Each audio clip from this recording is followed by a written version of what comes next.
خصوصیت کا اظہار علم کے ذریعے سے فرمایا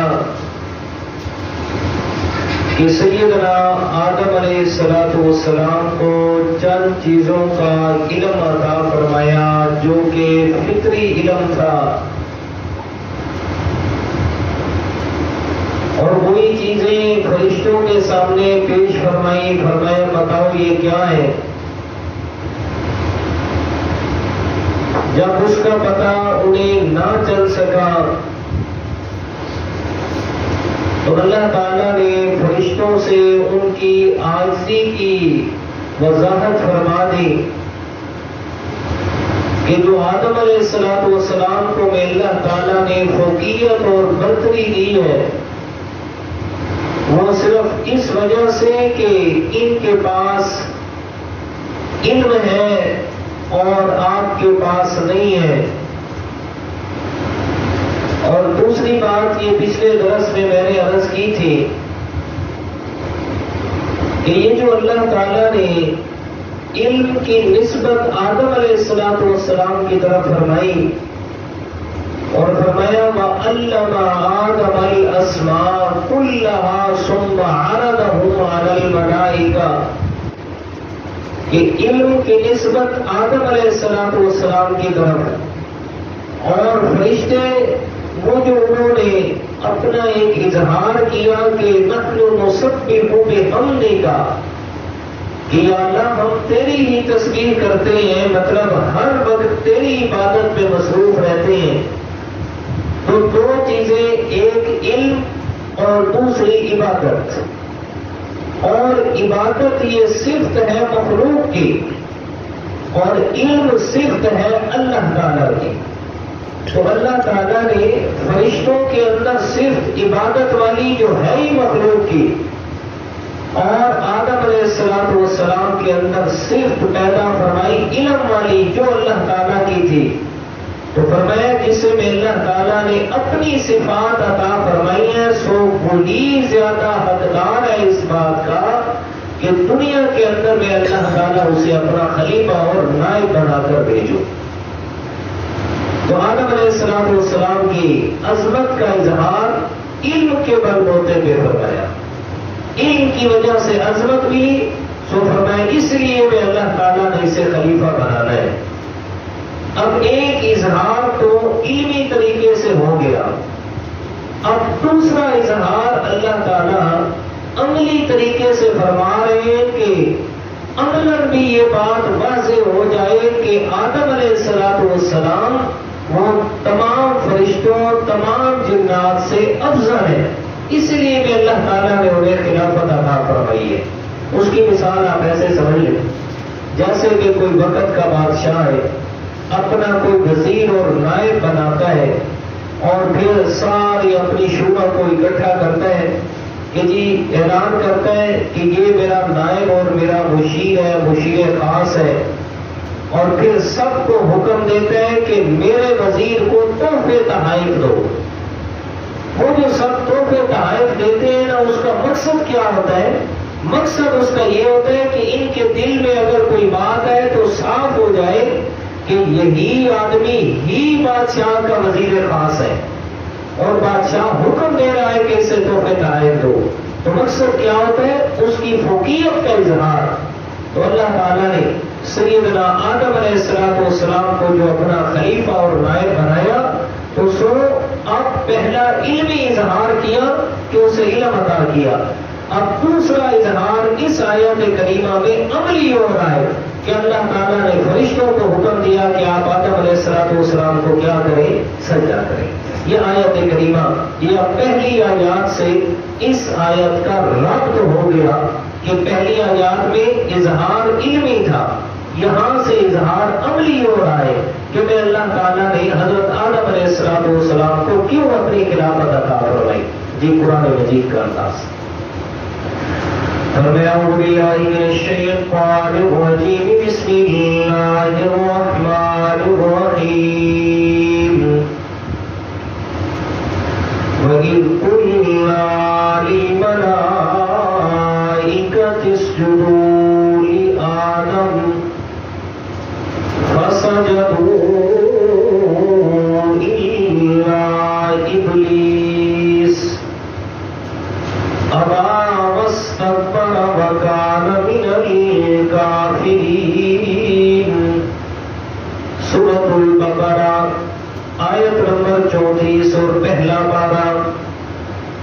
وَإِذْ قُلْنَا لِلْمَلَائِكَةِ، اور وہ وقت بھی یاد کرنے کے قابل ہے جب ہم نے کہا فرشتوں کو اسجدوا لآدم، کہ تم سجدہ کرو آدم علیہ السلام کے لیے، فسجدوا، سب نے سجدہ کیا، الا ابلیس، سوائے شیطان ابلیس کے، ابا، اس نے انکار کیا، واستکبر، اور تکبر کیا، وکان من الکافرین، اور ہو گیا وہ کافروں میں سے۔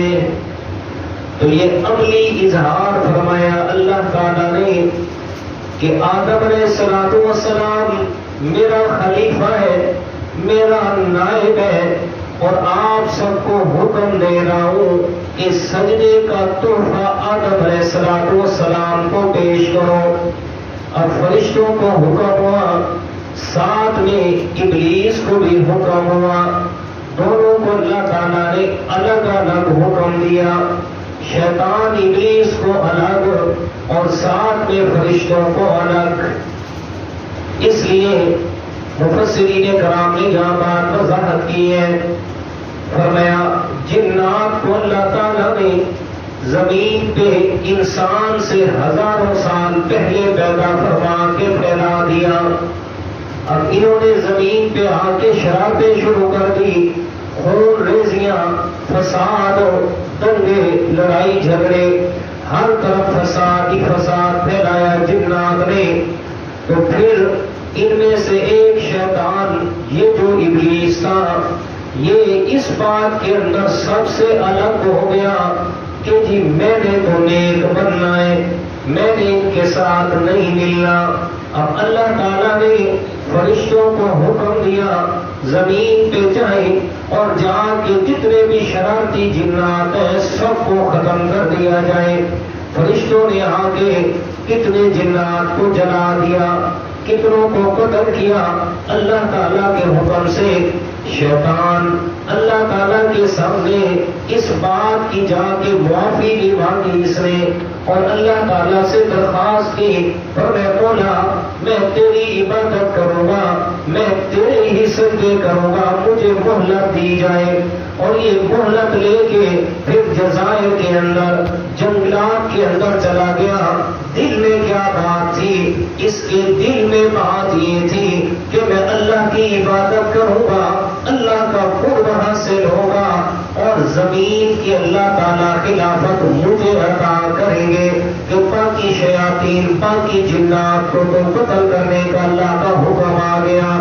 اور پھر عبادت، بڑی بڑی کروڑوں سال کی عبادت کا یہ مالک تھا، فرمایا لیکن اللہ تعالیٰ نے انسان کو پیدا کیا، آدم علیہ السلام کو، اور اس کا امتحان آ گیا۔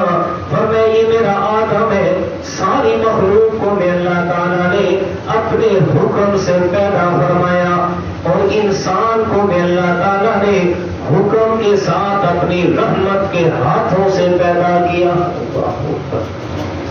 قرآن مجید میں کیا فرمایا؟ فرمایا ساری کائنات کو بنایا، زمین و آسمان کا نظام، یہ کائنات کا جتنا نظام بھی ہے صرف میں اللہ تعالیٰ نے لفظ کن فرمایا، فرمایا کن ہو جا، فیکون وہ ہو گیا۔ کن فرمایا آسمان اپنی جگہ پہ تھم گیا۔ کن فرمایا آسمان میں اتنا بڑا سورج میں اللہ نے بنا دیا۔ کن فرمایا چاند سج گیا۔ کن فرمایا ستاروں کی لائٹیں آسمان میں سج گئی۔ فرمایا یہ میں اللہ تعالیٰ کی کن سے پیدا ہوئی ہے۔ کن فرما کے زمین بچھا دی پانی کے اوپر، لیکن جب باری آئی انسان کی، میں اللہ تعالیٰ نے فرمایا خلقت بیدیا، میں نے انسان کو اپنی رحمت کے ہاتھوں سے پیدا فرمایا ہے، اور میں اس کو پہلے دن سے ہی میں اللہ تعالیٰ نے عظمتوں والا بنایا، پہلے دن سے ہی میں اللہ تعالیٰ نے شرافت سے نوازا انسان کو، اور میں پہلے دن سے ہی عظمت اور عزت عطا فرمائی۔ ساری کائنات کو خون سے بنایا، انسان کو اپنی رحمت کے ہاتھوں سے پیدا کیا. اللہ اکبر.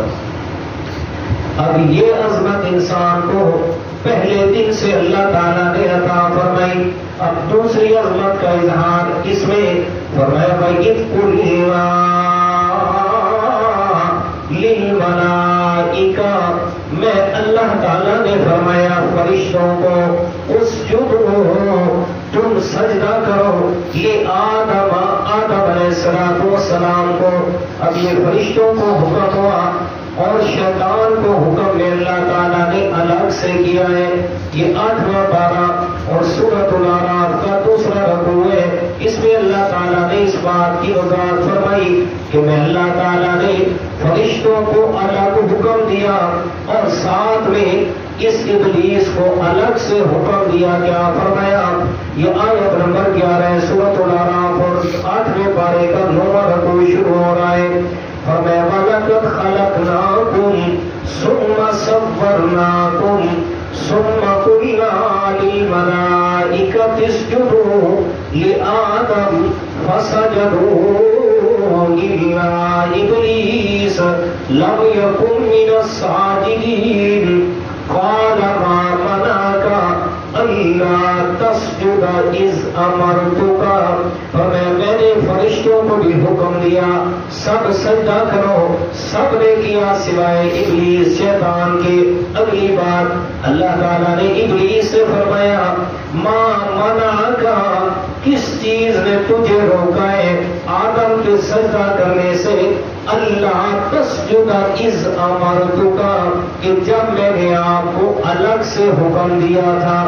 شیطان کو فرمایا میں نے تمہیں الگ سے حکم دیا سجدے کا، آپ نے سجدے سے انکار کیوں کیا؟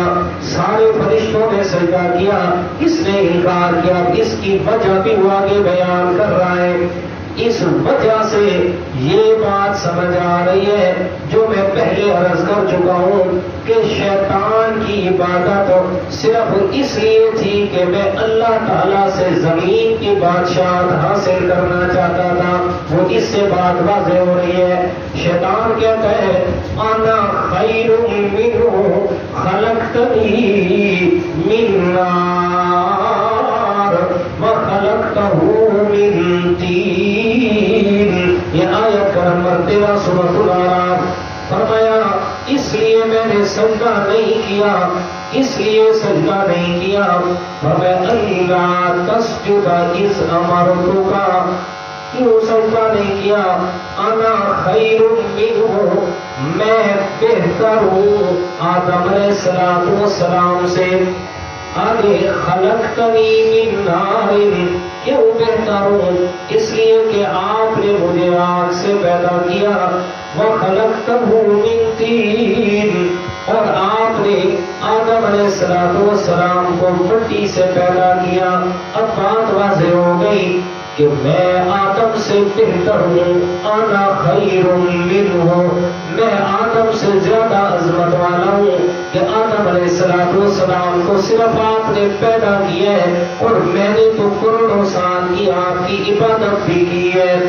میں خلقتنی من نار، اور مجھے دوسری فضیلت کی وجہ یہ ہے کہ آپ نے مجھے آگ سے پیدا کیا، اور آگ کی فطرت میں ہے اوپر کی طرف اٹھنا. آگ جلائی جاتی ہے جب شعلہ لگا کے آسمان کی طرف اٹھتی ہے. اور وخلقتہ من طین، آدم کو مٹی سے پیدا کیا. مٹی کی فطرت میں ہے کہ وہ ہمیشہ نیچے دب کے رہتی ہے، عاجزی ہے مٹی میں. کتنے ہم بڑے بڑے لوگ زمین پہ چلتے ہیں، زمین کا سینہ چیر رہے ہوتے ہیں، طرح طرح کی جناب چوٹیں لگا رہے ہوتے ہیں، لیکن عاجزی کتنی ہے زمین اور مٹی میں. کبھی اس نے بول کے نہیں کہا کہ میرے ساتھ کیوں ظلم ہو رہا ہے. خلقتہ من طین، ہمیں آپ نے آدم کو مٹی سے پیدا کیا اور مٹی کی فطرت میں رکھا کہ ہمیشہ نیچے دب کے رہتی ہے. لہذا آدم مجھ سے کم تر ہے، میں آدم سے اعلیٰ ہوں، اور اعلیٰ بھی ادنا کو کبھی سجدہ نہیں کرتا، اس لیے میں نے آدم کو سجدہ نہیں کیا.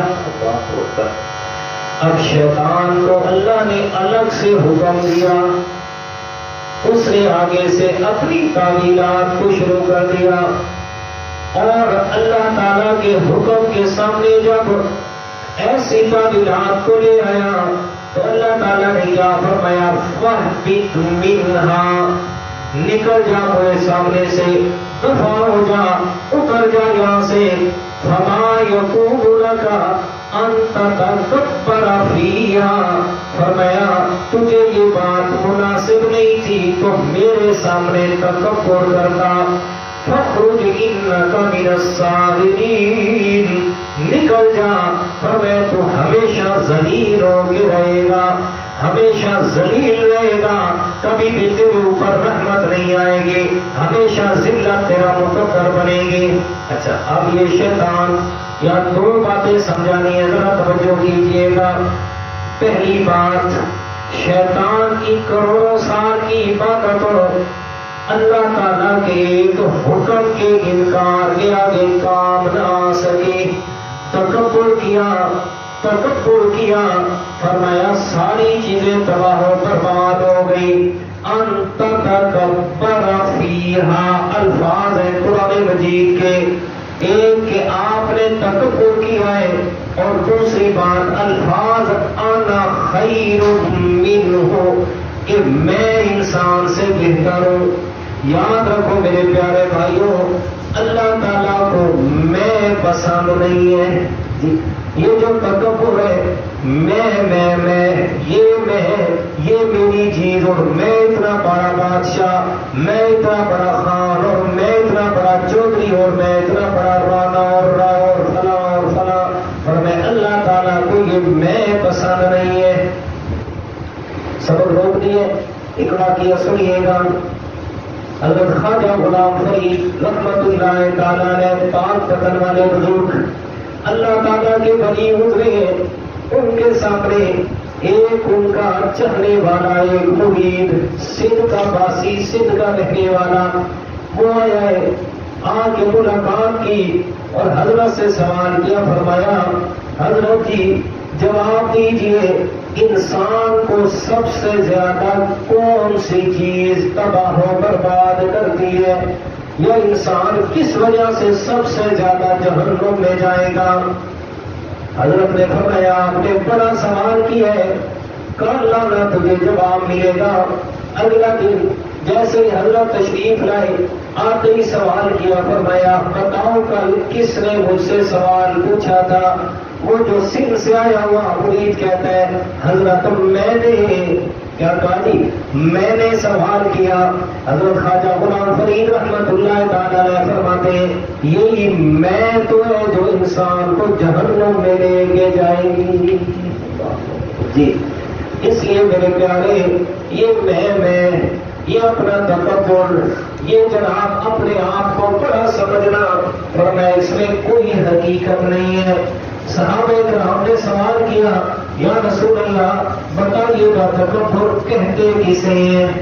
کیا اچھے کپڑے پہننے کا نام تکبر ہے؟ کیا اللہ تعالیٰ نے نعمتوں سے نوازا ہے اور میں اچھی چیز استعمال کرنے کا نام تکبر ہے؟ میرے پیارے پیغمبر نے فرمایا نا، تکبر اس چیز کا نام نہیں ہے کہ آپ اچھا لباس پہنے، تکبر اس چیز کا نام نہیں ہے کہ اللہ تعالیٰ نے آپ کو جو نعمت دی ہے اس کا آپ کے جسم سے اظہار ہو رہا ہے۔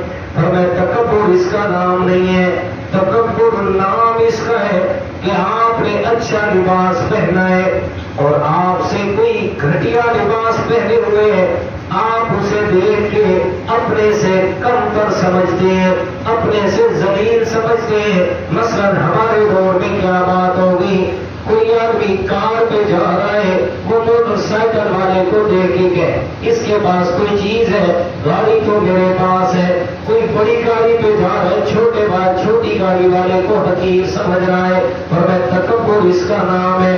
اچھے کپڑے پہننے کا نام تکبر نہیں، اچھی اپنی گاڑی اور اچھا گھر استعمال کرنے کا نام تکبر نہیں ہے، بلکہ تکبر اس کا نام ہے کہ دوسرے کو اپنے آپ سے حقیر سمجھنا، دوسرے کو اپنے آپ سے کمتر سمجھنا۔ یہ میرے پیارے چاہے دنیا کے اعتبار سے ہو تب بھی انسان کو ہلاک کرنے والا ہے، اور چاہے نیکی کے اعتبار سے ہو تب بھی ہلاک کرنے والا ہے۔ میں تو اچھی نماز پڑھتا ہوں، میں تو عالم ہوں، میں تو جناب اتنا سخی ہوں، میں اتنا نیک ہوں، میں اتنا جناب تہجد پڑھنے والا، میں قرآن کی تلاوت کرنے والا، دوسرا تو کوئی کر ہی نہیں سکتا ایسے جیسے میں نوافل پڑھتا ہوں، کوئی پڑھ ہی نہیں سکتا جیسے میں جناب استغفار کرتا ہوں، کوئی کر ہی نہیں سکتا۔ یاد رکھ میرے بھائی، گناہ میں تکبر اتنا خطرناک نہیں ہے جتنا نیکی میں تکبر خطرناک ہے۔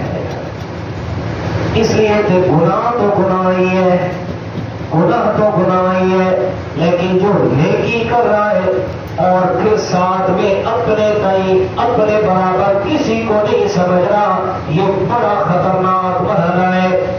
اس لیے کہ یہ شیطان کی ایک چال ہوتی ہے جو انسان کے دل میں وہ ڈالتا ہے وسوسہ کہ تجھ سے اچھا تو کوئی اور ہے ہی نہیں۔ اللہ شیخ عبد القادر جیلانی سب بولو رحمت اللہ تعالیٰ نے، اللہ تعالیٰ کے بہت بڑے ولی گزرے ہیں، اور میں اپنے کمرے میں جس میں عبادت کرتے ہیں وہاں عبادت میں مصروف ہے، اچانک سے پورے کمرے میں روشنی ہو جاتی ہے، اتنا روشن ہو گیا، کمرہ چمکدار ہو گیا، اور پھر آواز آئی، کہتے عبد القادر میں اللہ تعالیٰ ہوں اور تمہیں عبادت کرنے کی ضرورت نہیں ہے، میں تجھ سے راضی ہو گیا، بس کر عبادت کو چھوڑ۔ حضرت شیخ عبد القادر جیلانی رحمت اللہ تعالیٰ نے سمجھ آ گئی یہ شیطان کے برگلانا، یہ شیطان کی طرف سے بڑا حملہ ہے۔ فوراً فرمایا اللہ تعالیٰ نے اپنے پیغمبر کو تو یہ حکم نہیں دیا، آپ صلی اللہ علیہ وسلم کو تو یہ حکم نہیں دیا کہ میرے پیارے آپ عبادت نہ کیا کریں، میں اللہ تعالیٰ آپ سے راضی ہو گیا، اور میں کوئی اللہ کے پیغمبر سے بڑا آ گیا ہوں کہ مجھے آ گیا حکم کہ جی میں تجھ سے راضی ہو گیا۔ شیطان اور حضرت شیخ صاحب نے فرمایا نکل جا یہاں سے، تو شیطان مردود ہے۔ اب شیطان جب نکلتے ہوئے جاتے جاتے کہتا ہے شیخ عبد القادر جیلانی تیرے پاس علم تھا اس لیے تو بچ گیا۔ حضرت شیخ نے فرمایا یہ تیرا حملہ پہلے سے بھی سخت ہے، اپنے علم سے نہیں بچا، مجھے بچانے والی میرے رب کی رحمت ہے۔ جی، اور آج ہم تو ایک وقت کی نماز پڑھ لیں، کبھی بھول کے مسجد میں آ بھی جائیں، دوسروں کو حقیر سمجھ رہے ہوتے ہیں، واہ تو کبھی نماز میں بھی نہیں آیا، اور اگر ایک نماز میں آ جائے اور دوسری نماز میں بھی آنا ہو جائے، اور کوئی ایسا آدمی مسجد میں آ جائے جو کبھی مسجد میں نہیں آیا، تو حضرت صاحب کیا فرماتے ہیں آج تک جناب چودھری کا چند نظر آ گئے، جی عید کا چند کیوں چڑھ گئے ہیں، تو مسیح چاہ گئے ہو، اور میرا بھائی ادھر سے شیطان اس کو روک رہا ہوتا ہے، آگے سے آپ کے یہ الفاظ اس پر نشتر بن کے چلتے ہیں۔ جی جب میں ایک ایسے آدمی کو جانتا ہوں، میں نیا نیا یہاں آیا ہوا تھا، اور میرے پڑوسی تھے، ابھی تو یہاں سے چھوڑ کے چلے گئے، بڑی مشکل سے بہلا پھسلا کے میں اس کو مسجد میں لے آیا، اور پھر اس کی توجہ دلائی قرآن کی طرف، وہ میرے پاس ترجمہ بھی اس نے شروع کر دیا، ترجمہ شروع ہو گیا، کوئی 3-4 لوگ اس نے ترجمے کے پڑھے تھے۔ انسان میں سستی ہو جاتی ہے، کبھی کبھار ادھر انسان سفر پہ ہوتا ہے، کام پہ ہوتا ہے، گھر میں نہیں آ سکتا مسجد میں، انسان جو ہوا کمزور، تو وہ 2-3 نمازیں درمیان میں نہیں آ سکا، مغرب کی آواز کا وقت تھا، میں بھی وضو کر رہا تھا، وہ آدمی بھی آ گیا، مطلب گھر کا تھا وہ بھی آ گیا، جیسے آگے وہاں بیٹھنے لگے نا وضو خانے میں، ایک اللہ تعالیٰ کا بندہ اللہ اسے ہدایت دے، اس نے اسے دیکھتے ہی کہا آج سجی عید کا چند کیوں چڑھا ہے؟ اس کی بازو اوپر چڑھی ہوئی تھی، اور اسی طرح وہ واپس اٹھا، بازو نیچے کی، اور اس نے کہا جی سنبھالو اپنی مسیحا صحیح رہتے تھے، وہ یہ کہہ کر چلا گیا، اور جتنا عرصہ وہ یہاں رہا ہے دوبارہ پھر مسجد میں نہیں آیا، کہنے کے باوجود بھی نہیں آیا، منتیں کرنے کے باوجود نہیں آیا، اس کے گھر جاتا یار میں یہاں آپ کو قرآن پڑھاتا ہوں، آپ پڑھنے والے بنے، لیکن کیا اس لیے کہ وہ بڑی مشکل سے سب چیزوں سے جنگ کر کے آ رہا ہوتا ہے اور پھر آگے سے یہ نشکر جو الفاظ کے چلے گا تو پھر وہ بالکل ہی چلا گیا. اس لیے الفاظ کا چناؤ آپ صلی اللہ علیہ وسلم نے ایسے نہیں زبان کو پکڑ کے فرمایا، زبان کو پکڑ کے فرمایا جو آدمی دو چیزوں کی ضمانت میں پیغمبر کو دے دے، انا اضمن لک الجنہ، میں اس آدمی کے لیے جنت کی ضمانت دیتا ہوں. کون سی چیز؟ فرمایا دو جبروں کے درمیان ہے زبان اور دو رانوں کے درمیان ہے شرمگاہ. فرمایا شرمگاہ زبان میں پیغمبر کی سنت کے خلاف نہیں استعمال کرے گا، فرمایا میں اسے جنت کا ٹکٹ دینے کی ضمانت دیتا ہوں. اس لیے کہ یہ زبان تو ہے نا جو انسان کو تخت پہ بھی بٹھاتی ہے اور تخت دار پہ بھی لٹکاتی ہے. اور ماحول معاشرے کے اعتبار سے آپ کو اچھا تجربہ ہو گیا ہوگا جو حالات چل رہے ہیں اس میں کہ انسان بس زبان پہ کنٹرول ہے تو پھر ساری چیزیں درست ہیں. ایک زبان تو ہے جو انسان کو کہاں پہنچا دیتی ہے. اچھا واپس آ جائے سبق پہ. انت تکبر فیہا، اور میں تم نے تکبر کیوں کیا؟ اس لیے کہ تکبر جو ہے یہ انسان کی نیکیوں کے بھی تباہ و برباد کر دیتا ہے. حدیث پاک سنیے گا، میرے پیارے پیغمبر امام الانبیاء سرور کائنات جناب محمد الرسول اللہ صلی اللہ علیہ وسلم نے فرمایا میرے اللہ تعالیٰ نے فرمایا ہے، حدیث قدسی ہے، آپ فرماتے ہیں اللہ تعالیٰ نے یہ بات فرمائی، جس آدمی کے دل میں ایک رائی کے دانے کے برابر بھی تکبر ہوا میں اللہ نے اسے جنت میں داخل نہیں کرنا. جی اور ہم تو پورے نہیں سمجھتے. اور دوسری حدیث سنیے گا، میرے پیارے پیغمبر نے فرمائی، یہ بھی حدیث قدسی ہے، فرمایا اللہ تعالیٰ فرماتے ہیں الکبر ردائی، فرمایا تکبر بڑا پن یہ میں اللہ تعالیٰ کی چادر ہے. جو آدمی اس کو ہاتھ لگائے گا مطلب تکبر کرے گا میں اللہ تعالیٰ اس کو گھسیٹ کے جہنم میں ڈالوں گا. آج تو جناب کوئی برادری والا ہے، کوئی پیسے والا ہے، کوئی گاڑی والا ہے، اس کا جناب کسی غریب کے ساتھ بات کرنے کا لہجہ مختلف ہوتا ہے. میں پیچھے ایک درس میں یہ بات ذکر کر چکا ہوں کہ حدیث پاک کے اندر 3 منافق کی نشانیاں ہیں اور ہمارے ماحول میں چوتھی نشانی ایک اور بھی ہے جو ماحول کی مناسبت سے میں عرض کرتا ہوں. حدیث پاک کے مطابق میرے پیارے پیغمبر نے فرمایا منافق کی نشانی ہے اذا حدث کذب، جب بات کرے گا تو جھوٹ بولے گا. فرمایا اذا تؤمن خان، اگر اس کے پاس امانت رکھوائی جائے گی تو خیانت کرے گا. فرمایا یہ بات کرے تو جھوٹ بولے اور جب امانت رکھوائی جائے تو خیانت کرے. وَإِذَا وَعَدَ أَخْلَفَ، اگر وعدہ کرے گا تو وعدہ خلاف ہی کرے گا. اور چوتھی نشانی حدیث پاک میں فرمایا اگر کسی کے ساتھ لڑائی جھگڑا ہو جائے تو پھر گالی گلوچ پہ اتر آئے گا. یہ 4 نشانیاں منافق کی حدیث پاک میں. اور ہمارے دور کے مطابق 5ویں نشانی بھی سن لیجیے جو میں اپنی طرف سے کہہ رہا ہوں، حدیث کے الفاظ نہیں ہے.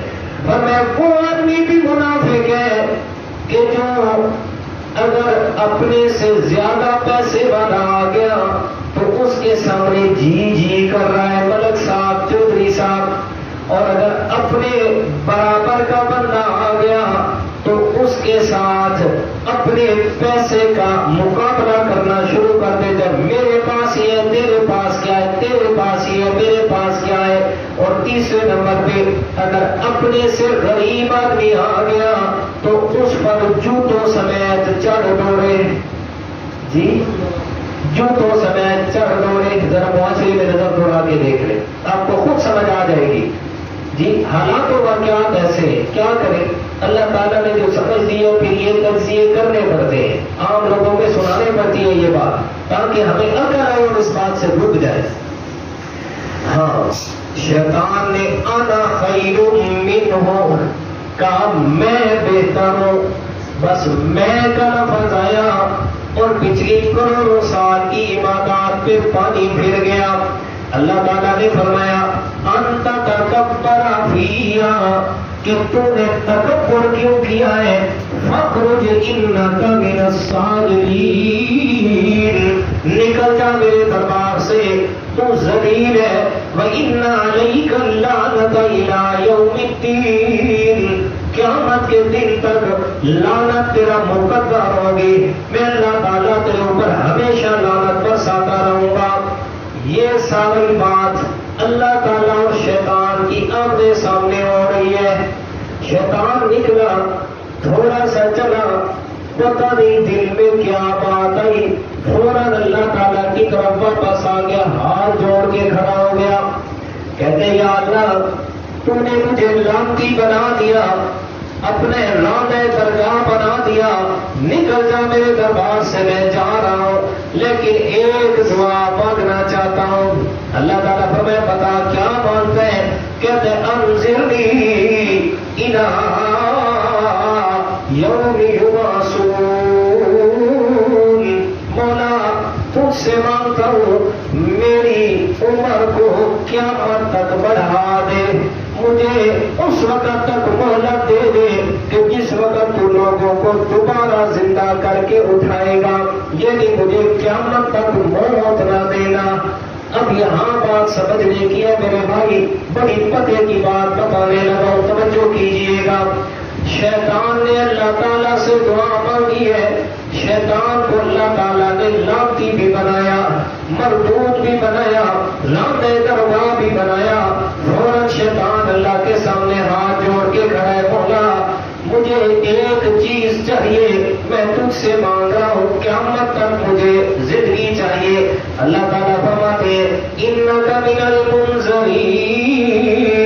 فرمایا تو مجھ سے مانگ رہا ہے جا میں نے تجھے مہلت دے دی قیامت تک تو زندہ رہے گا. قیامت جب آئے گی تو مرے گا اور پھر ساری دنیا کے ساتھ دوبارہ زندہ کر کے اٹھایا جائے گا. اب سمجھنے کی بات کیا ہے. وہ میرے بھائی وہ میرے پیارے دوست اور وہ میرے مشفق جو اس بات پہ اڑے ہوئے ہیں کہتے جناب اللہ تعالیٰ گناہگاروں کی سنتا نہیں ہے. اللہ تعالیٰ جناب ہم تو گناہگار ہیں گناہوں میں اتڑے ہوئے گناہوں میں لچڑے ہوئے صبح شام گناہ کرتے ہیں زبان سے بھی ہاتھوں سے بھی ہر چیز سے گناہ کرتے ہیں. لہذا اللہ تعالیٰ گناہگاروں کی سنتا نہیں ہے. اس لیے ہم درمیان میں واسطے وسیلے بنا کے اللہ تعالیٰ کی طرف پہنچتے ہیں. اور میرے پیارے کوئی جھگڑے کی بات نہیں ہے کوئی خواہ مخواہ لڑائی کی بات نہیں ہے نہ کوئی خواہ مخواہ حسد اور تکبر کی بات ہے نہ کوئی ذاتیات کی بات ہے. دین نام ہے نصیحت کا دین نام ہے خیر خائی کا دین نام ہے سمجھنے سمجھانے کا. میرے پیارے خواہ مخواہ کے جھگڑوں میں کچھ بھی نہیں پڑا ہے. صرف اپنا ٹائم ضائع کرنا ہے اور اپنی نیکیوں کو ضائع کرنا ہے. اس کے علاوہ جھگڑوں اور جناب تفرقہ بازی میں کچھ نہیں پڑا. آ جائے قرآن کے پاس قرآن کے طالب علم بن جائے رب کعبہ کی قسم ہے سارے جھگڑے ختم ہو جائیں گے. ساری ذاتیات پیچھے رکھ کے قرآن کے سامنے آئے اور دل میں یہ بات لے کے آئے مولا تو نے یہ ہدایت کی کتاب بھیجی ہے میں اس لیے پڑھ رہا ہوں کہ مجھے سیدھا راستہ تو نے دکھانا ہے. کعبہ کے رب کی قسم ہے اللہ تعالیٰ ضرور ہدایت عطا فرماتے ہیں ضرور اس کے لیے راستے آسان فرماتے ہیں. اب سمجھیے گا میرے پیارے شیطان سے بڑا کوئی گناہگار ہو سکتا ہے شیطان سے بڑا کوئی لعنتی. جی شیطان نے تو ڈائریکٹ اللہ تعالیٰ کے حکم کا انکار کیا. اللہ تعالیٰ نے حکم دیا سجدہ کر کہتا نہیں کرتا. کتنا بڑا گناہ. اللہ نے کہا سجدہ کر کہتا نہیں کرتا.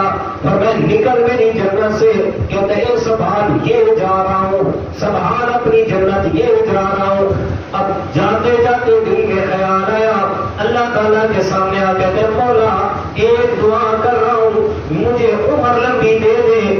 اب دیکھیے گا سب سے بڑا گناہگار، سب سے بڑا لعنتی ہے، اللہ کے ڈائریکٹ حکم کا انکار کیا ہے، لیکن اللہ تعالیٰ سے ہاتھ باندھ کے کھڑا ہے، کہتے ہیں مولا انظرنی الی یوم یبعثون، قیامت کے دن تک میری زندگی لمبی کر دے۔ اللہ تعالیٰ فرماتے ہیں تو انکار کرنے والا ہے، تو لعنتی ہے، تو تمہیں اللہ تعالیٰ کے دربار سے دھتکارا ہوا، لیکن تیرے ہاتھوں کو خالی واپس کرتے ہوئے میری رحمت کو حیات ہے، جب ساری باتیں پیچھے میں اللہ تعالیٰ تیری دعا کو قبول کرتا ہوں۔ جو رب شیطان کی سنتا ہے، شیطان کی سن کے دعا کو قبول کرتا ہے، اور میرے بھائی آپ اور میں شیطان سے بھی بڑے گناہگار تو نہیں ہے جی، کہ شیطان سے بڑھ کے تو کوئی گناہگار نہیں ہے نا، تو اس لیے شیطان سے بڑا کوئی گناہگار نہیں، اس سے نیچے نیچے ہے۔ تو جیسے شیطان نے رب سے مانگا، اللہ تعالیٰ نے اس کے ہاتھ خالی نہیں واپس کیے، تو میرے بھائی آپ اور میں جب مانگیں گے اس سے اللہ ہمیں بھی مایوس نہیں کرے گا، اس لیے کہ ہم نا مانگتے نہیں ہیں، ہم مانگتے نہیں ہیں، ہم دعاؤں کو پڑھتے ہیں۔ جو رٹی رٹائی باتیں ہوتی ہیں نا، کوئی دعائیں رٹی ہوئی ہیں، ہم نے رٹی رٹائی پڑھتے ہیں، مانگتے نہیں ہیں۔ مگر نہ مانگنے کی بات میں آپ کو بتانے لگا ہوں، حدیث پاک ہے، سنیے گا۔ نبی مہربان جناب محمد رسول اللہ صلی اللہ علیہ وسلم نے فرمایا، مجھے بچوں کی کچھ عادات بہت زیادہ پسند ہے، اور میں پہلی عادت بچوں کی، اور میں مٹی میں کھیلتے ہیں، مٹی میں کھیلتے ہیں، مٹی میں کھیلنے کی وجہ سے ان میں تکبر نہیں ہوتا، مٹی میں کھیل رہے ہیں، عاجزی مٹی سکھاتی ہے۔ اور اس کا اندازہ لگا لیں، ہمارے دیہات کے جتنے بھی بچے ہوں گے نا، جتنے بھی بچے جو مٹی میں کھیلتے ہیں ان میں تکبر نہیں ہوگا۔ اور اس سے آگے چلے، جو بڑے بڑے جناب ہمارے وزیروں اور مشیروں، انہیں تو مٹی کا تصور ہی نہیں ہوتا جی، تو پھر ان میں تکبر ہی امتحان ہو گئے، کیوں؟ مٹی سے واسطہ ہی نہیں پڑا۔ تو فرمایا پہلی عادت بچوں کی کہ مٹی میں کھیلتے ہیں، اس وجہ سے ان میں عاجزی ہوتی ہے، تکبر نہیں ہوتا۔ دوسرے نمبر پہ فرمایا چھوٹے معصوم بچے جھوٹ نہیں بولتے۔ چھوٹا معصوم بچے نا چیز کھا رہا ہے، آپ کہتے ہیں مان لیتے ہیں بھائی یا بات ہے کوئی بھی ہو سکے، بچہ مجھے تو دے دے، اگر اس نے دینی ہوگی نا دے دے گا، اگر نہیں دے تو فوراً کہتا نہیں دیتا، فوراً نہ کر دے گا۔ اور بڑا آدمی مثلا ہم سے کوئی چیز مانگے، اگر دل نہیں ہے نا دینے پہ، تو آگے سے وہ لاکھ چیزیں اور جناب دیکھ لیا کرے، وہ جی آپ ہمارے بھائی ہیں جناب، آپ کو ہم کیسے انکار کریں، دل میں ہے بھی نہ ہو، اوپر سے جناب بناوٹیں کریں گے، ٹھیک ہے جناب آپ کے لیے تو جان حاضر ہے جناب، کیسے انکار ہے، چلے لے لیں آپ، دل میں جھوٹ اور ظاہر پہ یہ، لیکن بچوں میں یہ عادت نہیں۔ اور میرے پاس بچے جھوٹ نہیں بولتے۔ ہمارے میاں والی کے ایک دوست تھے، استاد جی بتا رہے تھے، ہم بھی جاننے والے تھے، تو استاد جی بتا رہے تھے ہمیں کہ ہم ان سے ملنے کے لیے گئے تو کسی اور آدمی نے اس کے پاس آنا تھا، اس نے بچے کو یہ بات سمجھائی تھی کہ اگر وہ آدمی آئے نا تو اسے کہنا کہ والد صاحب گھر نہیں ہے، والد صاحب گھر نہیں ہے۔ سر کے خود ہی ہم چلے گئے، کچھ کام تھا اسے، تو جیسے دروازے پہ دستک دی وہ بچہ آیا، ہم نے اس سے پوچھا سنائیں جی ابو کو بلائیں کہ استاد آئے ہوئے۔ اس بچے نے کہا جی ابو کہہ رہے ہیں میں گھر پہ نہیں ہوں۔ چھوٹے بچے میں جھوٹ نہیں ہوتا۔ استاد جی کہتے ہیں ہم نے کہا کہ اسے بتاؤ استاد آئے ہوئے ہیں اور باہر آ جاتی، تو بچوں میں جھوٹ نہیں ہوتا۔ اور میں دوسری عادت بچوں کی پسند، جھوٹ نہیں بولتے۔ تیسری عادت بچوں کی، فرمایا رو کے بعد منوا دیتے ہیں۔ کیا کرتے ہیں؟ رو کے بعد منوا دیتے ہیں۔ معصوم بچہ ہے، کوئی خواہش کرتا ہے، والدین اگنور کرتے ہیں، نہیں بچہ ابھی نہیں، کل پرسوں اگلے دن، ادھر سے دیر ہوئی، ادھر سے بچے کی طرف سے ضد شروع ہو گئی۔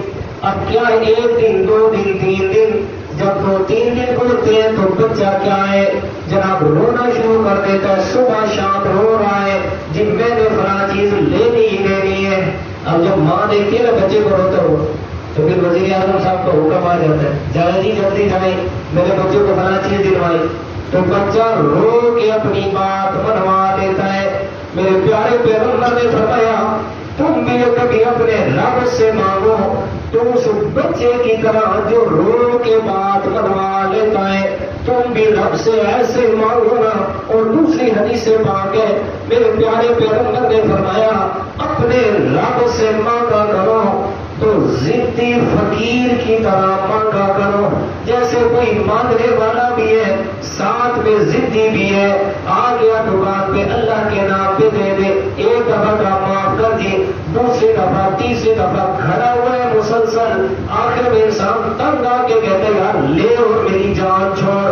ہمیں اپنے رب سے مانگا کرے ضدی فقیر کی طرح، مولا دینے والا تو ہے، تیرے علاوہ اور کوئی نہیں ہے، کسی کے پاس ہے ہی کچھ نہیں تو دے سکے، دینے والا تو ہے اور میں نے تجھ سے ہی لے کے جانا ہے، تجھ سے ہی لے کے رہنا ہے۔ پر میں کبھی اپنے رب سے ایسے ضد لگا کے تو مانگے دیکھے رب کیسے عطا کرتا ہے۔ کعبہ کے رب کی قسم ہے ایسے ایسے لوگوں کو میں نے دیکھا ہے حیران ہوتے ہیں انسان ان کی اللہ تعالیٰ کی ذات پہ توکل کو دیکھ کے۔ یہ قید آباد کے ساتھ اترا شہر ہے، چھوٹا سا قصبہ ٹاؤن ہے، یہاں ایک دفعہ درس میں گیا، درس کے بعد بیٹھے تھے، ایک مزدور آدمی آ گیا میرے پاس، کہتے ہیں استاد جی دعا کرو اللہ مجھے حج پہ لے جائے، حج پہ۔ اور حالت کیا ہے؟ کہتے ہیں جی میرا اپنا گھر بھی نہیں ہے، جھوپڑی بنا کے بیٹھا ہوں، وہ بھی ملکوں نے شفقت کی ہے کہاں بنا لے، اور دوستوں نے کچھ پیسہ روپیہ دے کے جھوپڑی بنا کے، ایک میں ہوں ایک میری بیوی ہے، ساتھ میں غالباً ایک دو بچے بھی تھے، اور وہ جو قید آباد سے اوپر ورشا پہ فیکٹری ہے اس میں وہ مزدوری کرتا تھا، 8,000 روپے منتھلی اس کی انکم تھی، لیکن دل میں طلب کیا ہے یار استاد جی دعا کرو حج پہ چلا جاؤں۔ تو ہم نے کہا کہ چلے جی سارے بیٹھے دعا کریں، دعا کے لیے ہاتھ اٹھائے تو میں بولا اس کے لیے آسانیاں فرما دے، سب نے دعا کی، ہم نے بھی دعا کی۔ تھوڑے دن گزرے نا تو پھر وہاں جانا ہوا، لیکن اس آدمی نے جب یہ بات کہی نا کہ استاد جی دعا کرو میں حج پہ جاؤں، یقین جانے اتنی محبت تھی اس کے دل میں اللہ کا گھر دیکھنے کی کہ اس نے جب یہ کہا نا کہ حج پہ جاؤ اس کی سسکیاں باندھ گئی، کاش کہ اللہ تعالیٰ مجھے حج پہ لے جائے، رو رہا ہے۔ تو پھر ہوا کیا، 2 مہینے ہوئے، وہ جو کمپنی والے تھے وہاں فیکٹری ہے ورچھا پہ، تو وہ ہر سال قرآن اندازی کے ذریعے کچھ لوگوں کو حج پہ بھیجتے تھے، تو قرآن اندازی ہوئی، اللہ کا کرنا اس کا نام نکل آیا۔ اب کیا ہے، صرف وہ ٹکٹ کے پیسے تو انہوں نے دینے تھے، آنے جانے کا خرچ کہاں سے دے؟ سارے دوستوں نے کسی نے 1,000 دیا، کسی نے 5,000، کسی نے 2,000، کسی نے 3,000، 50-60 ہزار روپے ہو گیا، اس کے ریال لے کے، اور کسی نے جناب کوئی چیز خرید کے دی، کوئی چیز خرید کے دی۔ اللہ تعالیٰ نے دعا کو قبول فرمایا اور ایک فقیر آدمی جس کا گھر بھی نہیں ہے اسے اپنے گھر میں بلا دیا۔ جی حضرت شیخ سعدی رحمۃ اللہ تعالیٰ نے یہاں حکایت لکھی ہے، وہ فرماتے ہیں کہ ایک چیونٹی کے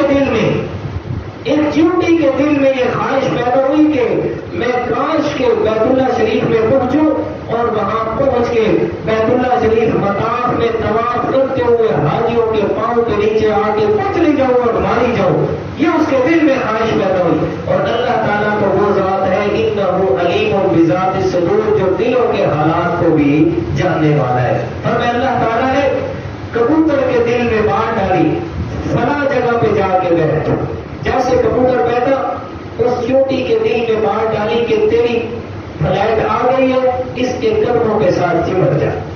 وہ چیونٹی اس کبوتر کے قدموں کے ساتھ چمٹی اور کبوتر جناب محو پرواز ہوا، فضاؤں کو چیرتا ہوا پہنچ گیا بیت اللہ شریف، اور وہاں جا کے پہنچا، جیسے ہی بیٹھا فرمایا چیونٹی کو حکم دیا تیری عشق کی منزل آ گئی ہے، اتر جایا۔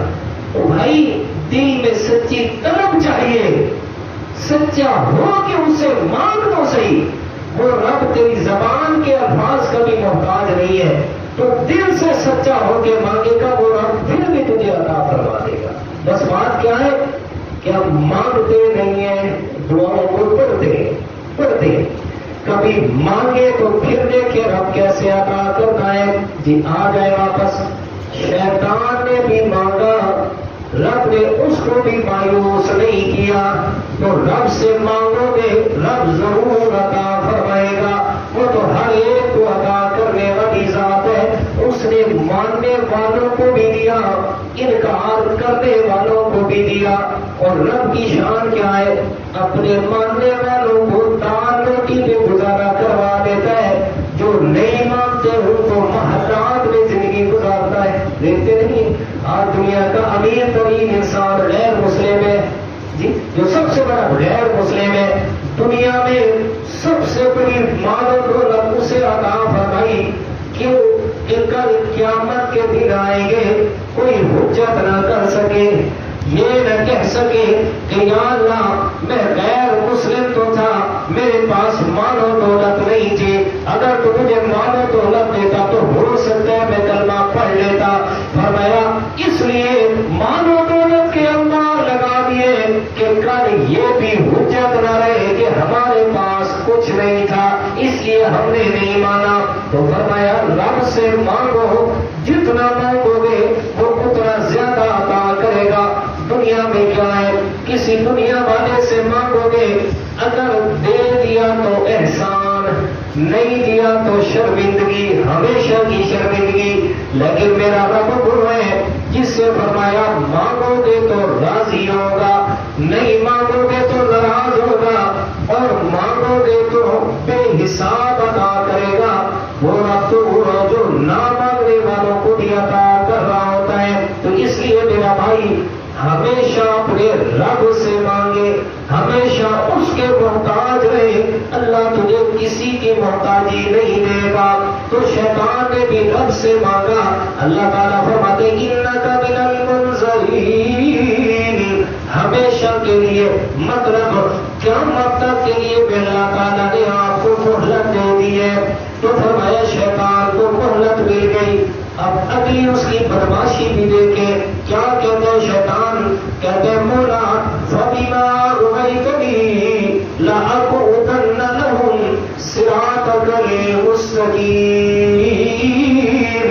مولا جس کی وجہ سے تو نے مجھے گمراہ کیا، جس کی وجہ سے تو نے مجھے ملعون بنایا، میں کہہ رہا ہوں لأقعدن لهم صراطک المستقیم، میں ضرور بیٹھوں گا صراط مستقیم کے اوپر.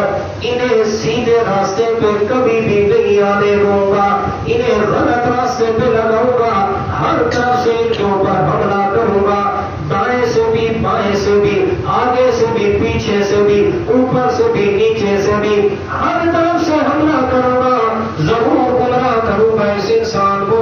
اللہ تعالیٰ فرماتے ہیں وَلَا تَجِدُ أَكْثَرَهُمْ شَاكِرِينَ. جا تجھے کھلی چھٹی ہے، وہی ہے میں تجھے جتنے مرضی زور لگا لے، جو تیرے ہوں گے وہ تیری باتوں پہ عمل کریں گے، جو میرے شکر گزار ہوں گے ان پہ تیری بس اور طاقت نہیں چلے گی. اب پچھلے سبق پہ آ جائے اور پھر دوبارہ اسی جگہ پہ آتے ہیں. اگلی بات سمجھاتا ہوں. قُلْنَا لِلْمَلَائِكَةِ اسْجُدُوا لِآدَمَ، اور جب ہم نے کہا اے آدم، اے فرشتوں، آدم علیہ السلام کا سجدہ کرو، سب نے سجدہ کیا سوائے شیطان کے.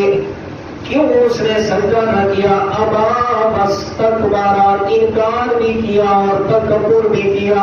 وکان من الکافرین، ہمیشہ کے لیے کافروں میں سے ہو گیا. اللہ اکبر. اچھا یہاں دوسری بات یہ سمجھ لیں کہ شیطان نے سجدہ نہیں کیا، اور سجدہ اللہ تعالیٰ نے کیا دیا تھا؟ حکم. کتنے سجدوں کا حکم تھا؟ ایک سجدے کا. کتنے سجدوں کا؟ ایک سجدے کا حکم تھا. شیطان نے ایک سجدہ نہیں کیا اور اللہ تعالیٰ نے کیا بنا دیا؟ لعنتی. کیا بنا دیے؟ شاباش، لعنتی دربار، لعنتی دفع ہو جا میرے دربار سے. اور میرا بھائی معذرت کے ساتھ، ہم اگر نماز نماز نہ پڑھیں گے تو دن میں کتنے سجدے چھوڑتے ہیں؟ جی توجہ کی بات ہے. شیطان ایک سجدہ نہ کرے ہمیشہ کے لیے لعنتی بن گیا، اور ہم دن میں سینکڑوں سجدے نہ کریں اور اسفت بھی بتے مسلمان، ہمارے ایمان پہ کوئی فرق نہیں پڑتا. جی ساری نمازیں چھوڑ دی، ساری نمازیں کبھی مسجد کی طرف رخ بھی نہ کیا، پھر نماز بھی چھوڑ دی، اللہ کے احکامات کو بس پوچھ کے ڈال دیا، اور کبھی کانوں پہ جھوٹ بھی نہیں دیگی کہ میں کل کیا آ رہا ہوں. انتہائی بھیانک انجام ہونے والا ہے میرے پیارے، انتہائی بھیانک انجام. قرآن مجید کی آیت بھی سن لیجیے، 21واں پارہ سورہ روم میں اللہ تعالیٰ کا قرآن کیا کہتے ہیں، اور 7واں رکوع شروع ہو رہا ہے. فَظَهَرَ الْفَسَادُ فِي الْبَرِّ وَالْبَحْرِ بِمَا كَسَبَتْ أَيْدِي النَّاسِ لِيُذِيقَهُم بَعْضَ الَّذِي عَمِلُوا لَعَلَّهُمْ يَرْجِعُونَ. فرمایا پوری دنیا کائنات کے اندر جتنا بھی فساد ہو رہا ہے، ظہر الفساد فی البر والبحر، فرمایا چاہے سمندروں میں فساد ہے، چاہے بڑی خشکی میں فساد ہے، فرمایا جتنا بھی ہو رہا ہے یہ کیوں ہو رہا ہے؟ بما کسبت ایدی الناس، یہ لوگوں کے ہاتھوں کی کمائی ہے. کیا ہے جی؟ لوگوں کے ہاتھوں کی کمائی ہے. جیسے کرتوت ہوں گے، جیسے اعمال ہوں گے، یہ ساری چیزیں ویسے ہی ہماری آنکھوں کے سامنے ظاہر ہوں گی. یہ کچھ دن پہلے آپ نے خود سنا ہوگا سمندر میں کیا آ رہا ہے؟ طوفان آ رہا ہے 30 میٹر اونچا. کتنا جی؟ 30 میٹر اونچا سمندر میں. یہ تو میرے رب کا فیصلہ، یہ تو میرے رب کی رحمت تھی جس نے ہمیں بچا لیا ہے، مگر نہ کیا کہ سارا تباہ ہو جاتا ہے. پھر بات یاد آئی، افسوس ہوتا ہے اس بات پہ. یہ پچھلے دن ایک اینکر کا بیان آ رہا تھا کہ ہمیشہ کی طرح عبداللہ شاہ غازی نے اب بھی کراچی کو بچا لیا ہے. کس نے بچا لی ہے؟ عبداللہ شاہ غازی کا مثال ہے نا کراچی میں، کیونکہ ہمیشہ کی طرح عبداللہ شاہ غازی نے اب بھی کراچی کو بچا لی ہے. واہ جی واہ جی. افسوس ہے لوگوں پر. مشرکین مکہ کا کیا عقیدہ تھا، حیران ہوتے ہیں اس بات پہ. اور پھر یہ سخت باتیں آتی ہیں، اسی وجہ سے سخت آتی ہے، دل جلتا ہے خدا کی قسم. یہ باتیں سن کے نا دل جلتا ہے معاشرے کی حالت کو دیکھ کے. کیوں دل چلتا ہے کہ رب کے قرآن کی مخالفت کرتے ہیں لوگ، اور پھر لوگ اس کو بڑے میلے تھے، بڑے کبیر سا رہے تھے. شکر ہے جی الحمدللہ غازی کیا نام ہے عبداللہ شاہ غازی بھی تھے، مگر پتہ نہیں کیا ہو جاتا. واہ جی واہ. جب یہاں یہ نہیں تھا تو اس وقت کیا تھا، جب یہ ختم ہو جائے گا پھر کیا ہوگا. واہ جی واہ. مشرکین مکہ کا عقیدہ سنو. یہ 11واں 12واں سورۃ یونس نکالے گا یار، تو آپ کو پتہ چلے کہ ہائے ہائے سورہ یونس کا شروع ہے غالباً. اللہ رب سورہ یونس. یہاں اللہ تعالیٰ نے مشرکین مکہ کا عقیدہ بیان کیا. کیا فرمایا؟ مشرکین مکہ یہ بھی سمندروں میں سفر کیا کرتے تھے، سمندروں میں جاتے وہاں بھی سفر کرتے، اور اس سفر کے دوران اگر ان کی کشتی پھنس جاتی بھنور میں. یہ آیت نمبر 22 ہے اور رکوع نمبر 8 شروع ہو رہا ہے. فرمایا هو الذی یسیرکم فی البر والبحر حتی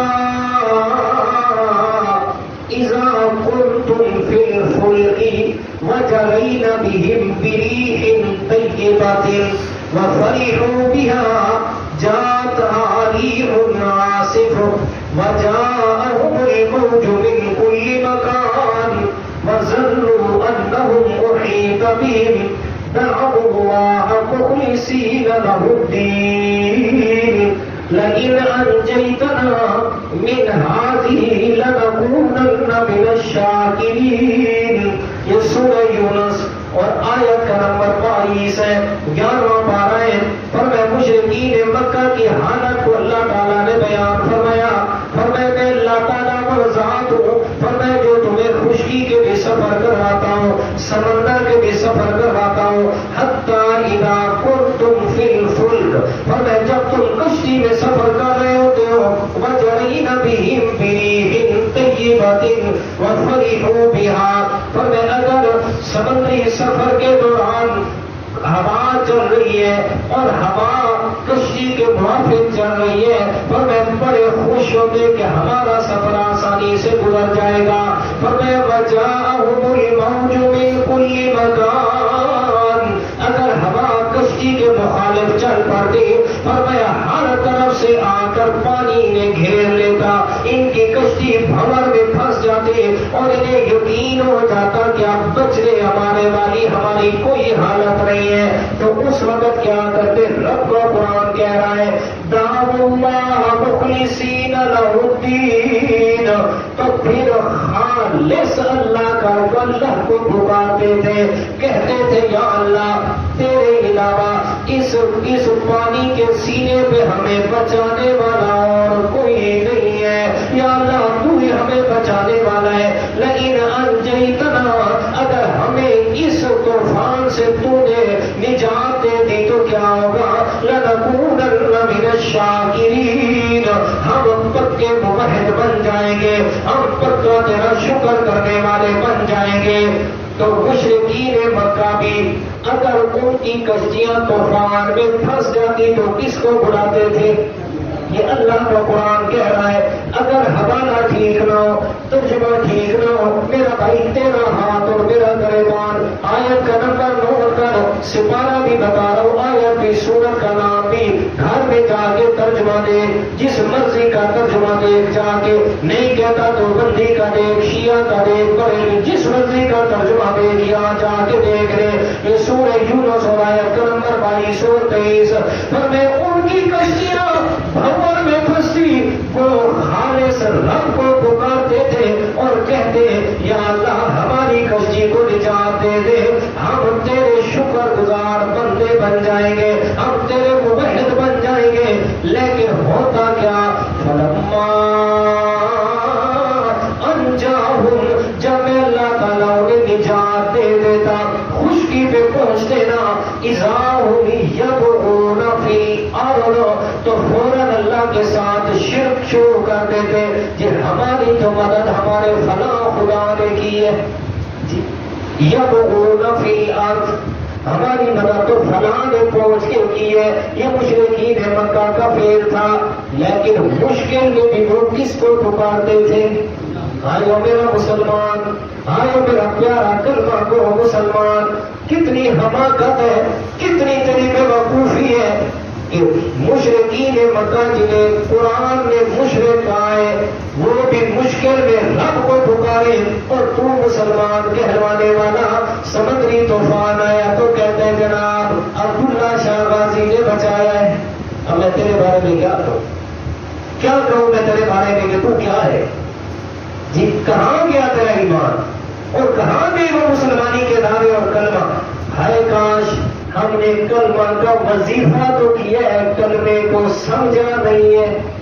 جی اگر کلمے کو سمجھ جاتے نہ کعبہ کے رب کی قسم ہے سارا مسائل حل ہو جاتے، اس لیے کہ کلمے میں فرمایا لا الہ الا اللہ، نہیں کوئی معبود سوائے اللہ کے۔ اب الہ کا معنی، الہ بھی عربی کا لفظ، معبود بھی عربی کا لفظ، کون سمجھے عربی کو؟ ہمیں تو عربی سے ہی دور کر دیا گیا جی کہ عربی کے نزدیک نہیں جانا، سارے انگریزی پڑھو، سارے انگریز پڑھو، یاد رکھو انگریزی پڑھنا گناہ نہیں ہے، انگریز بننا گناہ ہے، لیکن مسئلہ یہ ہے کہ انسان جو کچھ پڑھتا ہے نا اسی کو اپنے جسم پہ نافذ کرتا ہے۔ جی قرون اولیٰ کے مسلمان، پہلے زمانے کے مسلمان، انہوں نے قرآن پڑھا، اسی کو اپنے اوپر لازم کیا۔ ہم نے نہ قرآن پڑھائے نہ سمجھائے، پھر نافذ کہاں سے ہوگا؟ کون کون سے درد دل آپ کو سناؤ بھائی، یہاں تو ادھر جلن ہر وقت دل دکھتا ہے اس بات سے، کاش کہ میری نوجوان نسل قرآن کے قریب آ جائے، کاش کے قرآن کو سمجھنے والے بن جائے. یقین جانے آپ کہیں گے پتہ نہیں استاد جی کیسی باتیں کر رہا ہے. کتنی دفعہ رات کو اگر آنکھ کھل جائے, یقین جانے, یقین کرے میری زبان پہ تو آپ کو بات کروں, کتنی دفعہ رات کو آنکھ کھل جائے اور یہی خیال ذہن میں آ جاتا ہے قرآن آیا تھا ہمارے لیے, قرآن آیا تھا ہماری ہدایت کے لیے, قرآن آیا تھا ہمیں جہنم سے بچانے کے لیے, ہم نے قرآن کے ساتھ کیا سلوک کر دیا. میرے نوجوان کو قرآن کا تعارف نہیں, میرے نوجوان کو قرآن کا کوئی بھی کسی قسم کا علم نہیں ہے. یقین جانے کتنی دفعہ ایسے ہوتا ہے کالج کلاس میں پڑھاتے پڑھاتے رونا آ جاتا ہے جب بالکل سادہ سا سوال کیا جاتا ہے, بتاؤ قرآن میں کتنے سجدے ہیں, بتاؤ قرآن میں کتنی منازل ہیں, بتاؤ قرآن مجید کی پہلی کون سی سورت نازل ہوئی. 60 تعداد میں سے 3 بچوں کو پتہ ہے, باقیوں کو پتہ نہیں ہے. یہ اتنا دکھی اور دکھی دل ہوتا ہے. یقین جانے رات کی نیندیں ہو جاتی ہیں کہ قیامت کے دن اگر اللہ تعالیٰ نے یہ سوال کر دیا کہ میں نے تو آپ کی طرف یہ قرآن بھیجا تھا, آپ نے اس کے ساتھ کیا حال کیا ہے, اور قیامت کے دن پھر اللہ کے پیارے پیغمبر نے بھی جو اللہ تعالیٰ کے دربار میں اپنی امت کے خلاف مقدمہ دائر کرنا ہے وہ بھی ذرا سن لیجیے. یہ میرے سامنے 19ویں پارے کا پہلا صفحہ ہے اور سورۃ فرقان ہے. آج تو لوگ درس قرآن کا کہا جائے آگے سے ہیلے بہانے کرتے ہیں, استاد جی میرا فلاں کام تھا اس لیے میں نہیں آیا, فلاں چیز تھی اس لیے میں نہیں آیا. اور کتنی دفعہ ایسے ہوئے درس کے بعد جا کے دیکھے بتوں میں مصروف بیٹھے, درس کے بعد جا کے پتہ کیے فلاں حضرت صاحب, فلاں خان صاحب, فلاں بہو صاحب بڑے بڑے دعوے کرنے والے لیکن درس قرآن کے لیے آنے کے لیے تیار نہیں ہے. یہ میرے سامنے اللہ کا قرآن کھلا ہوا ہے, سورہ فرقان ہے, آیت کا نمبر 30 ہے اور 19ویں پارے کا پہلا رکوع ہے. ذرا الفاظ سنیے گا قرآن مجید کے. وَقَالَ الرَّسُولُ يَا رَبِّ إِنَّ قَوْمِي اتَّخَذُوا هَٰذَا الْقُرْآنَ مَهْجُورًا. یہ آیت کا نمبر 30 ہے. قیامت کا منظر میرے اللہ نے بیان فرمایا جس وقت قیامت کے دن میرے پیارے پیغمبر بھی سامنے ہوں گے, ساتھ میں ساری امت بھی سامنے ہے. اللہ کے پیارے پیغمبر نے جو امت کے خلاف اللہ کے دربار میں مقدمہ درج کروانا ہے اس کا ذکر فرمایا. وقال الرسول, اور رسول فرمائیں گے یا ربی اے میرے پیارے رب, ان قوم اتخذوا, یہ میری امت سامنے کھڑی ہے جنہوں نے ھذا القرآن مہجورا, جنہوں نے قرآن کو پس پشت ڈالا ہوا تھا. اور میرے پیارے آپ نے یہ بات تو سنی ہے کہ پیارے پیغمبر نے شفاعت کرنی ہے اور یقیناً شفاعت کرنی ہے اور ان کی شفاعت قبول بھی ہوگی. گناہگار جو امت اللہ کے پیارے پیغمبر کی عقیدہ توحید پہ وفات ہوئی ہے, عقیدہ توحید پہ زندگی گزاری اور اسی پہ پھر اللہ کی وحدانیت کے اقرار پہ موت آئی ہے, اپنے آپ کو شرک سے دور رکھا, فرمایا اس کے بعد گناہ ہوتے رہے. گناہگاروں کے بارے میں میرے پیارے پیغمبر نے شفاعت کرنی ہے, قبول بھی ہونی ہے, لیکن ایک طرف تو قبولیت کی بات ہے اور دوسری طرف میرے پیارے جس کے خلاف میرے پیارے پیغمبر نے مقدمہ درج کروا دیا تو اسے بھی اللہ سے بچانے والا کوئی نہیں ہوگا. تو یہ مقدمہ ہوگا فَإِنَّ قَوْمِ اتَّخَذُوا هَٰذَا الْقُرْآنَ مَهْجُورًا. یا اللہ یہ میری امت ہے جنہوں نے قرآن کو چھوڑ دیا تھا. جی, اور میں پوچھتا ہوں ان مولویوں سے, ان علماء سے جنہوں نے قوم کو قصے کہانیوں پہ ترخایا ہوا ہے, جنہوں نے قوم کو بناوٹی قصے کہانیوں پہ لگایا ہوا ہے, قرآن کے قریب نہیں آنے دیتے, وہ قیامت کے دن اللہ کو کیا جواب دیں گے؟ اللہ کے پیارے پیغمبر کو کیا جواب دیں گے کہ میں تمہیں قصے کہانیاں تو دے کے نہیں آیا، میں تو تمہیں قرآن دے کے آیا تھا، بتاؤ کیوں چھوڑا تھا؟ اس کیوں کو جواب کون دے گا؟ جی کون بچے گا اس مقدمے سے؟ میرا بھائی، ہر آدمی میں کمزوریاں ہیں، مجھ میں بھی بڑی کمزوریاں ہیں، کوئی بھی آدمی 100% پرفیکٹ نہیں ہے، ہر آدمی میں چھوٹی بڑی کوتاہیاں تو ضرور ہیں، لیکن کم از کم اپنی نسبت تو قرآن کے ساتھ لگا کے رکھے، محنت تو کرے گا اس بات پہ، باقی رنگ لگانا یہ میرے رب کا کام ہے۔ فَإِنَّمَا عَلَيْكَ الْبَلَاغُ، ہمارے ذمہ ہے قرآن کو پہنچا دینا، منوانا ہمارے ذمہ نہیں ہے۔ کوئی مانے اس کی مرضی، نہ مانے اس کی مرضی، یہ رب کا قرآن ہے، سر عام ہر ایک کے سامنے بیان کرو، ہدایت اسے ہی ملے گی جس کے دل میں طلب ہوگی، اگر طلب نہیں ہے تو پھر کچھ بھی حاصل نہیں ہونا۔ آج ہے میرے پیارے، واپس عرض یہ کر رہا تھا، شیطان نے ایک سجدے کا انکار کیا، ہمیشہ کے لیے ملعون بن گیا، اور ہم نماز نہیں پڑھتے، کتنے سجدوں کا انکار کر رہے ہیں، کتنے سجدے چھوڑ رہے ہیں، کیا ہمارے ایمان پہ کوئی فرق نہیں؟ ضرور فرق آئے گا، ضرور فرق آئے گا میرے پیارے، ضرور فرق آئے گا۔ اس لیے نماز کے اندر اللہ تعالیٰ کو بھی سستی بالکل منظور قبول نہیں ہے۔ اگر کچھ بھی ذرا برابر اس میں اللہ تعالیٰ کو سستی مطلب منظور ہوتی نا، تو اپنے پیارے پیغمبر کو کبھی بھی مشکل کا حکم نہ دیتے۔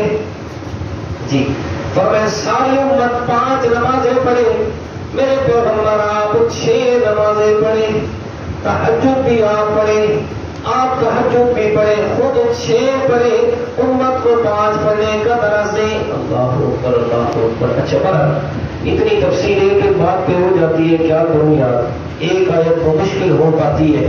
آپ لوگوں کو بات سمجھ آ رہی ہے کہ نہیں آ رہی ہے؟ پر اللہ تعالیٰ آسانیاں فرمائے۔ اچھا جی، آخری بات کر کے بات کو ختم کرتا ہوں۔ تو شیطان کو حکم ہوا کس کا؟ سجدے کا، سجدے کا حکم ہوا، اس نے انکار کر دیا، سو انکار کی وجہ سے، اللہ کے حکم کے انکار کی وجہ سے وہ کیا بن گیا؟ کافر بن گیا۔ اب یہاں سمجھنے والی بات یہ ہے کہ یہ کون سا سجدہ تھا جس کا حکم فرشتوں کو بھی ہوا، شیطان کو بھی ہوا؟ سجدے کی 2 قسمیں ہیں، ایک ہے سجدہ عبادت اور دوسرا ہے سجدہ تعظیمی، کہ کسی کے سامنے عزت اور احترام کی وجہ سے سجدہ کرنا۔ تو یہ بات یاد رکھیں کہ سجدہ عبادت آپ علیہ السلام کی شریعت میں بھی اور آپ سے پہلے سارے انبیاء کرام کی شریعت کے اندر مکمل طور پہ سجدہ عبادت غیر اللہ کے لیے حرام تھا۔ سجدہ عبادت شروع سے لے کر آپ صلی اللہ علیہ وسلم تک ہر پیغمبر کی شریعت میں صرف اور صرف کس کے لیے جائز تھا؟ اللہ کے لیے۔ سجدہ عبادت صرف اللہ کے لیے جائز تھا، کسی پیغمبر کی شریعت میں اللہ کے علاوہ کسی کے لیے سجدہ عبادت جائز نہیں تھا۔ دوسرا ہے سجدہ تعظیمی، عزت کے لیے کسی کے سامنے سجدہ کرنا۔ تو سجدہ تعظیمی آپ علیہ السلام سے پہلی شریعتوں کے اندر اللہ تعالیٰ کے علاوہ دوسروں کے لیے جائز رہا ہے، جیسے کہ حضرت آدم علیہ السلام کو سجدہ کیا فرشتوں نے، یہ تعظیمی سجدہ تھا۔ حضرت یوسف علیہ السلام کو ان کے بھائیوں نے سجدہ کیا، وَخَرُّوا لَهُ سُجَّدًا۔ فرمایا جس وقت مصر میں پہنچے نا، حضرت یوسف علیہ السلام نے تخت لگایا باہر، سارے بھائی حضرت یوسف علیہ السلام کا والد صاحب سب گئے، تو سب کے سامنے کیا کیا؟ حضرت یوسف علیہ السلام کا سجدہ کیا۔ تو یہ سجدہ بھی تعظیمی تھا، یہ سجدہ بھی عزت کے لیے، احترام کے لیے سجدہ تھا۔ فرمایا تعظیم کا سجدہ آپ علیہ السلام سے پہلے باقی شریعتوں میں اللہ کے علاوہ اوروں کے لیے جائز رہا ہے، لیکن اس سجدہ تعظیم غیر اللہ کے لیے جائز ہونے کی وجہ سے کسی نہ کسی صورت کے اندر شیطان کی طرف سے انسان کو گمراہ کرنے کا کوئی نہ کوئی ذریعہ باقی رہتا تھا۔ کہ شیطان یہ کہہ سکتا تھا کہ دیکھو جی سجدہ تعظیم اگر کسی پیغمبر کو جائز ہے تو سجدہ عبادت جائز کیوں نہیں ہے؟ تو شیطان شرک پھیلا سکتا تھا. لیکن جب آپ صلی اللہ علیہ وسلم آئے نا، آپ صلی اللہ کی شریعت چونکہ قیامت تک چلنی ہے، اب آپ آخری پیغمبر، آخری شریعت، آخری قرآن، آخری کتاب، اور کوئی کتاب نہیں، کوئی شریعت نہیں، کوئی پیغمبر نہیں. فرمایا اس لیے اللہ تعالیٰ نے وہ تمام تر جو شرک کے چور دروازے تھے کہ جن سے شیطان کسی کو شرک کی طرف لگا سکتا تھا، اللہ تعالیٰ نے بذریعہ پیغمبر محمد رسول اللہ صلی اللہ علیہ وسلم وہ سارے بند فرما دیے. کیسے بند دیے؟ یہ تعظیم والا سجدہ جو ہے یہ غیر اللہ کے لیے جائز تھا، لیکن آپ صلی اللہ آئے نا، آپ صلی اللہ علیہ وسلم کے ذریعے اللہ تعالیٰ نے کیا اعلان فرمایا؟ حالانکہ دیکھیں قرآن مجید میں سجدہ تعظیم کا حکم ہے نا. اب سوال یہ کہ قرآن مجید میں تو سجدہ تعظیم کے جواز کا حکم ہے، تو منع کہاں ہے؟ اتنے لوگوں کو سمجھاؤ نا بات. وہ کہتے ہیں کہ منع کہاں ہے؟ کس جگہ پہ منع ہے؟ جب منع نہیں آیا تو لہٰذا کرنا جائز ہے. ٹھیک ہے، تو منع کیا ہے؟ منع بھی سن لیں. حدیث مبارک، اور اس حدیث مبارک کو 20 صحابہ کرام نے روایت کیا ہے. مشکات کے اندر یہ حدیث موجود ہے، اور ترمذی شریف کے اندر موجود ہے، ابو داؤد شریف کے اندر موجود ہے، باقی حدیث کی کتابوں میں بھی حدیث موجود ہے. آپ صلی اللہ علیہ وسلم نے کیا فرمایا؟ فَمَنْ كَانَ لِأَحَدٍ أَن يَسْجُدَ لِأَحَدٍ لَأَمَرْتُ النِّسَاءَ أَن يَسْجُدْنَ لِأَزْوَاجِهِنَّ أَوْ كَمَا قَالَ النَّبِيُّ صلی اللہ علیہ وسلم. میرے پیارے پیغمبر نے فرمایا اگر اللہ کے علاوہ کسی کو بھی سجدہ جائز ہوتا تعظیم کا، عزت کے لیے کسی کو بھی سجدہ جائز ہوتا، تو پھر لَأَمَرْتُ النِّسَاءَ میں عورتوں کو حکم دیتا کہ صبح سویرے اٹھ کے اپنے خاندوں کا سجدہ کرے. لیکن میرے پیغمبر نے اپنی شریعت کے اندر سجدہ تعظیم بھی غیر اللہ کے لیے حرام قرار دیا. کیا دیا جی؟ حرام قرار دیا. اور ایک اصول ہے حدیث پاک کے اندر، ایک اصول ہے تقریب الراوی. یہ ایک حدیث اصول حدیث کی کتاب ہے، اس میں ایک اصول لکھا گیا ہے کہ جس حدیث مبارک کو 10 صحابہ کرام نقل کر رہے ہو تو اس حدیث کا درجہ حدیث متواتر کا ہو جاتا ہے. حدیث متواتر کا کیا مطلب ہے؟ کہ جیسے قرآن کے حکم پہ عمل کرنا فرض ہے نا، حدیث متواتر پر بھی عمل کرنا کیا ہے؟ فرض ہے. اور یہاں تو 10 نہیں بلکہ 20 صحابہ کرام اس کو کیا کر رہے ہیں؟ نقل کر رہے ہیں. تو سجدہ عبادت بھی غیر اللہ کے لیے حرام، اور سجدہ تعظیمی بھی غیر اللہ کے لیے کیا ہے جی؟ حرام ہے. تو یہاں اس آیت کریمہ میں اللہ تعالیٰ نے شیطان کو بھی اور باقی تمام تر فرشتوں کو بھی کون سے سجدے کا حکم دیا؟ سجدہ تعظیمی کا. اور سجدہ عبادت وہ ساری شریعتوں کے اندر کس کے لیے جائز تھا؟ صرف اللہ تعالیٰ کے لیے. اور آپ صلی اللہ علیہ وسلم کی شریعت میں آ کر اللہ تعالیٰ نے سجدہ تعظیم بھی غیر اللہ کے لیے حرام کر دیا. ابا واستکبر وکان من الکافرین، پر شیطان نے انکار کیا، تکبر کیا، وکان من الکافرین، اور ہمیشہ کے لیے کافروں میں سے ہو گیا. تو آیت نمبر 34 سورۃ بقرہ کی آج یہ ایک آیت کریمہ کا ترجمہ اور اس کی مختصر تفسیر میں نے عرض کی ہے. دعا فرمائے اللہ تعالیٰ اس پر عمل کی توفیق عطا فرمائے. وما علینا الا البلاغ.